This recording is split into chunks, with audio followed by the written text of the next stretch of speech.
మనం వాళ్ళ జోలికి వెళ్ళొద్దు, చేసుకొనివ్వండి అని చుట్టుపక్కల ఉన్న వాళ్ళు మాట్లాడటం మొదలుపెట్టినారు. అవును నా ప్రియ సహోదరి సహోదరుడా, ఎందుకు నువ్వు కృంగిపోవాలా?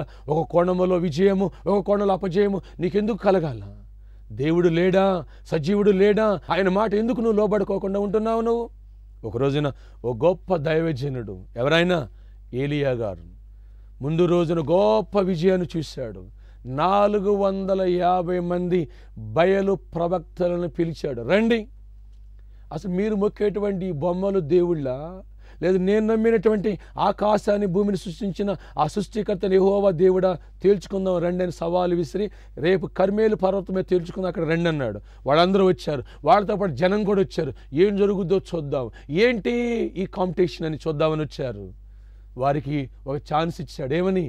2 ఎద్దులను తోలుకొచ్చి, ఒకటి మీరు కోరుకోండి, మీరు ఒక బలిపీఠాన్ని కట్టండి, దాని మీద ఎద్దు మాంసాన్ని మీరు వధించి అక్కడ పెట్టండి. నేను కూడా ఒక బలిపీఠాన్ని కట్టి, నేను ఒక పశువుని తీసుకొచ్చి దాన్ని నరికి దాని మీద నేను పశు మాంసాన్ని పేరుస్తాను.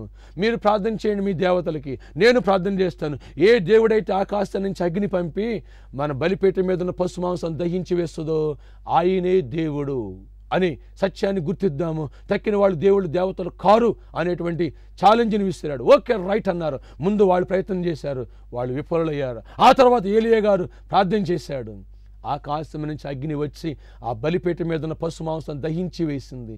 ఎప్పుడైతే విజయము జరిగిందో వెంటనే ఆ 450 మంది బయలు ప్రవక్తల్ని ఖడ్గము చేత ఏలియా చంపించి పారేశాడు. అవును, గొప్ప విజయము. యెహోవాయే దేవుడు, యెహోవా తప్ప వేరొక దేవుడు లేడు. ఈ బయలు, ఈ బొమ్మలు, ఈ దేవతలు ఇవన్నీ ఒట్టివి అనే సత్యాన్ని అక్కడ ఉన్న వాళ్ళందరూ గుర్తించి ప్రభు తట్టు తిరిగిపోయారు.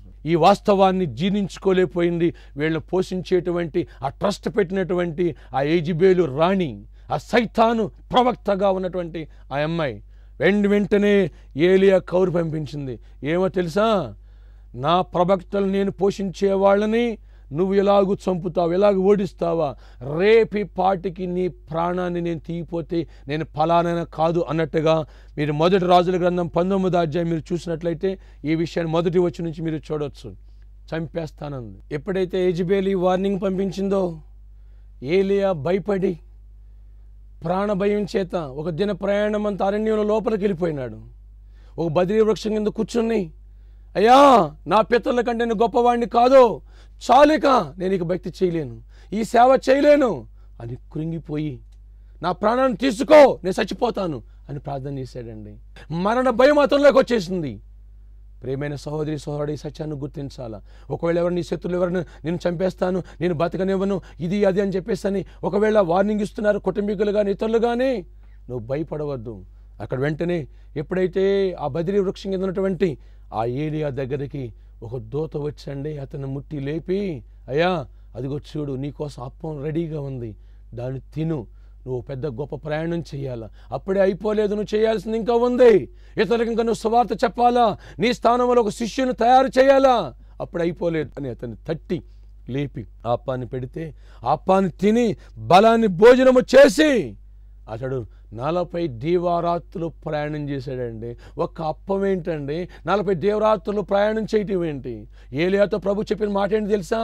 ఎవరికి నువ్వు భయపడుతున్నావో, ఏ మరణానికి నువ్వు భయపడిపోతున్నావో, ఏలియా నువ్వు నా యందు భయభక్తులు కలిగిన వాడు, శత్రు బలాన్ని ఎందుకు లెక్కలు కట్టావు? ఆఫ్టర్ రాణి ఎంతయా, రాజ్యములు అధికారములు సింహాసనములు నా వలన కలిగేవి కనుక నా సెలవు లేకోకుండా ఎవరు నిన్ను ఏమీ చేయలేరు.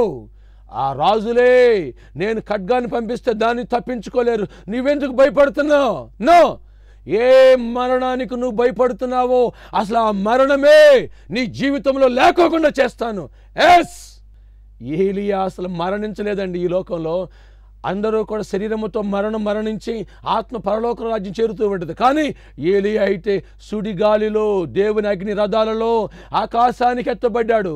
ఆ దేవుడే నా దేవుడు, నీ దేవుడు. ఈ సత్యాన్ని గుర్తించాలా.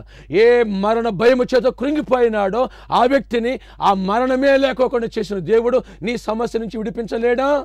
నీ సేవలో వచ్చేటువంటి ఒడిదుడుకుల నుంచి తప్పించలేడా? నీ భార్య భర్తల మధ్యన గొడవలని ఆయన సమాధానపరచలేరా? నీ ఆర్థిక సమస్యల నుంచి ఆయన విడిపించలేరా? నిన్ను పట్టి పీడిస్తున్న దయ్యపు శక్తుల నుంచి, ఆ వ్యాధుల నుంచి, ఆ సమస్యల నుంచి విడిపించలేరా? చేతబడులు నీ ముందు నిలవలేవు.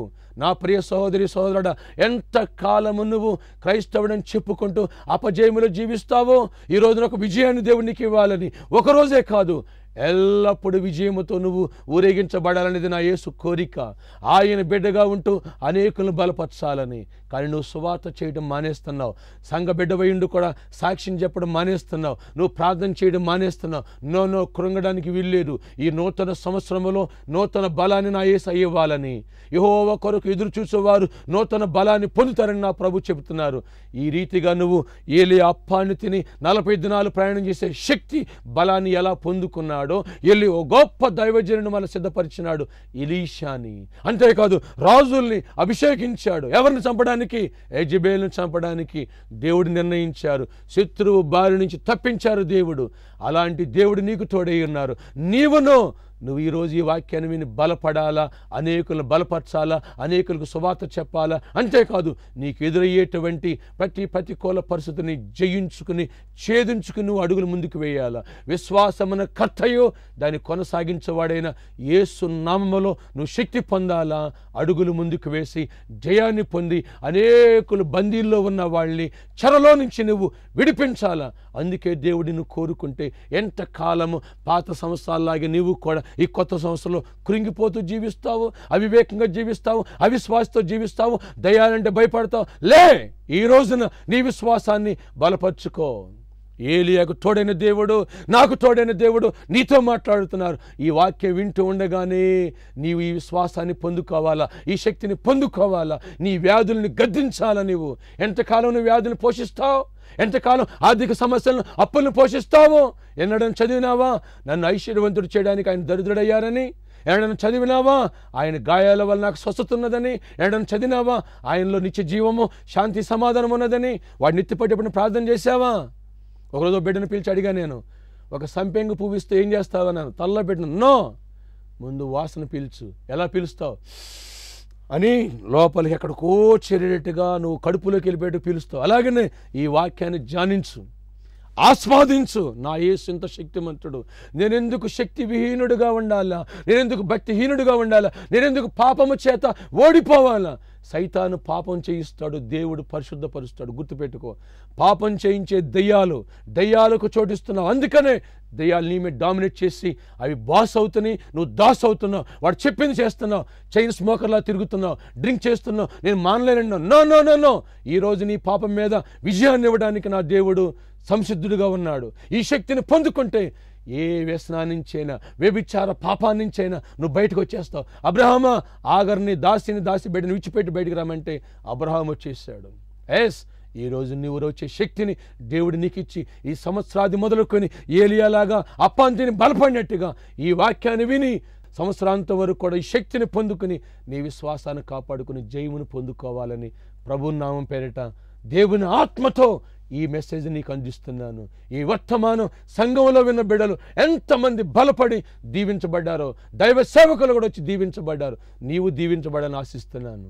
నీకోసమే ప్రార్థన చేస్తాను. నా ప్రియ పరమ తండ్రి, నీ కొందనాలు. ఈ వర్తమానం వింటున్న నా ప్రియ బిడ్డల మీద ఇప్పుడే నీ ఆత్మచేత తాకి వారి హృదయాల్లో ఉన్న పాపాన్ని ఒప్పుకుని విడిచిపెట్టి ప్రతి విధమైన దయ్యపు శక్తుల నుంచి, వ్యాధుల నుంచి, సమస్యల నుంచి విడుదల కలుగునుగా కానీ ప్రార్థిస్తున్నాను. ఆమేన్. మా పరమ తండ్రి వాళ్ళని విడిపిస్తున్నారు. దయ్యపాత్మలు ఎక్కడ వేలుబడి చేయడానికి వీల్లేదు. మరణ భయము చేత కుంగిపోతున్న మా బిడ్డలను తిరిగి లేవనెత్తి ఇతరులకు నీ ప్రేమను చాటాలా, బంధకాల్లో ఉన్న వాళ్ళని విడిపించాలా, జయమును పొందాలా. అట్టి కృపనిమ్మని యేసు నామం పేట ప్రార్థిస్తున్నాను తండ్రి. ఆమేన్. నా ప్రియ సహోదరి సహోదరులకు మీకు ఒక శుభవార్త. ఈ లేమన్స్ గాస్పెల్ ఫెలోషిప్లో లోతైన రక్షణ కూటాలు జరుగుతాయి. అతి శ్రేష్టమైన బలమైనటువంటి సందేశాలు 4 days అందించబడతాయి. అనేకులు రక్షింపబడని వారు, రక్షింపబడ్డామని ఆయా మత సంస్థలు లేదా ఆయా చోట్ల బాప్తిసాలు తీసుకున్న వాళ్ళు, సువార్థికులు, సేవకులు కూడా అలాంటి మీటింగ్స్కి వచ్చి ఇంకా లోతైన మెట్టుకు అడుగులు వేసి విడిపోయిన కుటుంబాలు, కట్టబడిన వారు, భయంకరమైన వ్యసనాలతో, త్రాగుడుతో, అలాంటి వాటితో చిక్కబడిపోయిన వాళ్ళు వాటి నుంచి విడుదల పొంది జయ జీవితాన్ని అనుభవిస్తున్నారు. అనేకులు సేవకులు కూడా ఆ మీటింగ్లో పాల్పంపులు పొంది గొప్ప ఆశీర్వాదాన్ని పొంది ఉద్యమపడి మరలా వెళ్ళి వాళ్ళ పరిచయను మరింతగా బలపరుచుకుంటున్నారు. వారు నాతో మాట్లాడారు, ఎక్కడ ఈ వర్తమానాలు, ఈ పరిచయలో దేవుడిచ్చిన తలాంతు, ఇవి గనక మీకు కావాలంటే మీరు వచ్చి ఆ 4 దినాలు వసతులు మేము కల్పిస్తాం, వచ్చి ఆ మీటింగులో మీరు పాలుపంపులు పొందవచ్చు. కనుక ప్రేమతో ఆహ్వానిస్తున్నాను. లాస్ట్ టైం జరిగిన మీటింగ్లో చైనా నుంచి ఒక డాక్టర్ గారు వచ్చారు ఆ మీటింగ్స్లో పార్టిసిపేట్ చేయడానికి. గుంటూరు జిల్లా నుంచి, నరసరావుపేట నుంచి, కృష్ణా డిస్టిక్ నుంచి, నల్గొండ డిస్టిక్ నుంచి కొంతమంది వచ్చి ఆ మీటింగ్లో పాలుపంపులు పొంది దీవెన పొందారు. కనుక ఇలాంటి ఆశీర్వాదం మీకు కావాలా, జయము కావాలా, అయితే వచ్చి ఆ మీటింగ్లో పాలుపంపులు పొందవచ్చు. మిమ్మల్ని ఆహ్వానిస్తున్నాం. ఈ జనవరి మాసంలో 12, 13, 14, 15 తారీఖుల్లో ఆ మీటింగులు ఉంటాయి. వచ్చి మీరు మేలు పొందండి. ఇంకా తెలుసుకోవాలంటే మమ్మల్ని కాంటాక్ట్ చేయండి. దేవుడు మీకు తోడుగా ఉండను గాక. ఆమేన్.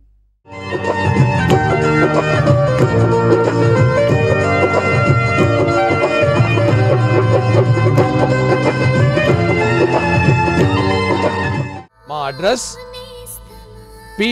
Isaac, Srinivasam apartments, G3 8-3-502/1/B, Yellareddyguda, Hyderabad 73. మా ఫోన్ నెంబర్ 97-045-44427.